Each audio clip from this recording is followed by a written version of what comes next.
आपका आपके अपने YouTube चैनल पर दोस्तों रीट शिक्षक भर्ती 2025 को लेकर आप सबके लिए इस समय की बहुत बड़ी अपडेट है। रीट शिक्षक भर्ती में कौन कौन विद्यार्थी दोस्तों परीक्षा में से वंचित हो सकते हैं, इनके रिजल्ट को रोका जा सकता है। एक जो नियम है ये आपको जानना काफ़ी ज़रूरी है दोस्तों, क्योंकि इस बार रीट में काफ़ी सारे बदलाव किए गए हैं।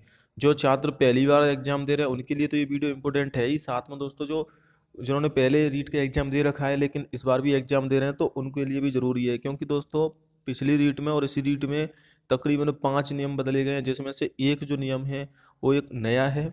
अगर इस नियम को आप फॉलो नहीं करते हो, नहीं पता होता है, तो दोस्तों आपका रिजल्ट भी रोका जा सकता है। साथ में दोस्तों एडमिट कार्ड कब तक आएंगे उसको लेकर भी बात करने वाले हैं, एडमिट कार्ड की डेट को लेकर। तो चलिए आपका ज़्यादा समय ना वीडियो स्टार्ट करते हैं। चैनल से पहली बार जुड़े हैं तो आपसे छोटी सी रिक्वेस्ट है, चैनल को आप जरूर सब्सक्राइब कर लेना। देखिए रीट का पेपर आपका दोस्तों 27 और 28 तारीख को होने वाला है। सभी तैयारियां हो रही हैं। रीट का जो एडमिट कार्ड आएगा उस पर क्यूआर कोड आएगा। ये तो बाकी की बात करेंगे, पहले वो नियम के बारे में आपको बता देता हूँ। ये है अपडेट आपके लिए। देखिए 27 और 28 तारीख को पेपर होगा। एडमिट कार्ड 19 जनवरी फरवरी को जारी होंगे। 2 पारियों में पेपर होगा, जिसमें 27 तारीख को पहली पारी में आपका लेवल फर्स्ट का पेपर होगा, 27 तारीख को दूसरी पारी में लेवल सेकंड का पेपर होगा और 28 तारीख को मॉर्निंग की पारी में लेवल सेकंड का पेपर होगा। यानी कि टोटल 3 पारियों में पेपर होंगे। ये आप सबको पता होगा दोस्तों। अब बात कर लेते हैं कि किस प्रकार से क्या नियम है, किस चीज़ का आपको ध्यान रखना है। तो यहाँ पर आप देख सकते हैं, प्रश्न का उत्तर नहीं देने पर कटेंगे नंबर। जी हाँ दोस्तों, ये आपको पता होगा कि 5वां विकल्प है, आप खाली विकल्प छोड़ते हो तो नेगेटिव मार्किंग के हिसाब से नंबर काटे जाएंगे। इस बार ओएमआर शीट में 4 की बजाय 5 विकल्प आएंगे। लेकिन यहाँ पर आप एक और नियम देख सकते हो कि किसी प्रश्न का अगर आप उत्तर देना अनिवार्य नहीं समझते हैं, उत्तर नहीं देना चाहते हैं, तो आपको 5वां विकल्प बनना है। ऐसा नहीं करते हो तो नेगेटिव मार्किंग के हिसाब से नंबर काटे जाएंगे। इसके अतिरिक्त 10% से अधिक प्रश्नों का उत्तर नहीं देने पर अभ्यर्थियों को अयोग्य घोषित कर दिया जाएगा।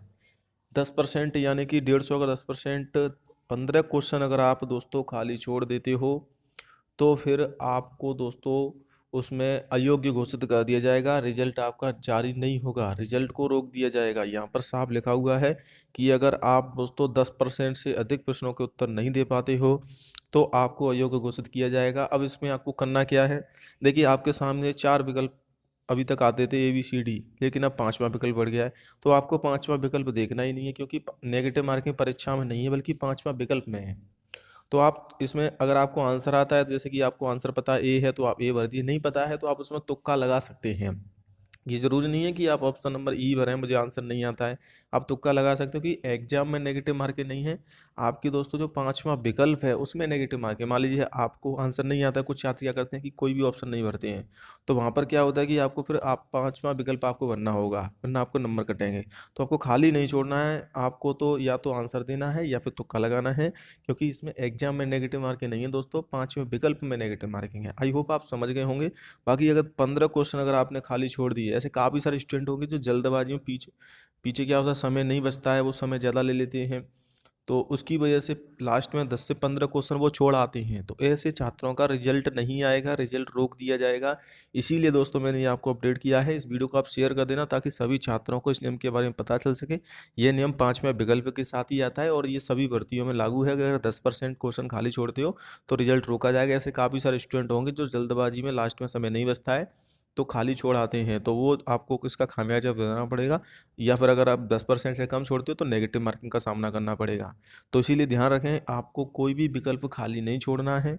आंसर आता है तो आंसर बताएं, वरना आप तुक्का लगा सकते हैं। तुक्का को लेकर मैं अलग से वीडियो बना दूंगा कि तुक्का लगाने के लिए आपको क्या क्या करना चाहिए, क्योंकि देखिए 150 क्वेश्चन आएंगे, आप सबको पता है। और 150 में से 150 क्वेश्चन तो किसी को भी नहीं आते हैं।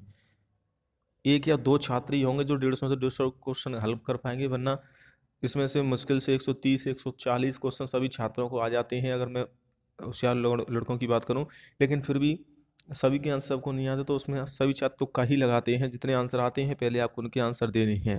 तो रीट 2024 दागियों को परीक्षा ड्यूटी पर नहीं लगाया जाएगा। जो पहले पेपर लीक में शामिल थे उनको ड्यूटी में नहीं लगाया जाएगा। कोड स्कैन करते अभ्यर्थी की पूरी डिटेल खुल जाएगी। फोटो का मिलान होगा, लाइव फोटो का, और आपका जो क्यूआर कोड होगा दोस्तों एडमिट कार्ड पर, उससे आपका मिलान किया जाए कि हाँ आपका ही फॉर्म है, आपका ही फ़ोटो लगा हुआ है। तो डिजिटलाइजेशन किया जाएगा इसमें दोस्तों। आपकी जांच होगी, फेस वेरिफिकेशन होगा, इसके बाद आई वेरिफिकेशन होगा और आपका थंब इम्प्रेशन भी लिया जाएगा। यानी कि आधार कार्ड वेरिफिकेशन भी आपका किया जाएगा। तो इस प्रकार से दोस्तों पेपर का जो आयोजन है वो किया जाएगा। 19 तारीख को एडमिट कार्ड आएंगे। जिला मुख्यालय के 30 किलोमीटर के दायरे में सेंटर बनाए गए हैं। जैसे कि आपका जो जिला मुख्यालय है उसके 30 किलोमीटर के अंदर में सेंटर बनाए जाएंगे। इससे ज़्यादा दूर सेंटर नहीं बनाए जाएंगे। तो ये भी आपको दोस्तों पता होना चाहिए। साथ में दोस्तों महिला अभ्यर्थियों, दिव्यांग अभ्यर्थियों को उनके ज़िले में ही सेंटर दिया जाएगा। बसों के संचालन को लेकर भी नोटिस नहीं आया, लेकिन जहाँ तक संभावना है बस फ्री चलेंगी। तो निश्चिंत होकर अपनी तैयारी करें दोस्तों। और बाकी रीट से संबंधित अपडेट के लिए चैनल को सब्सक्राइब कर लेना।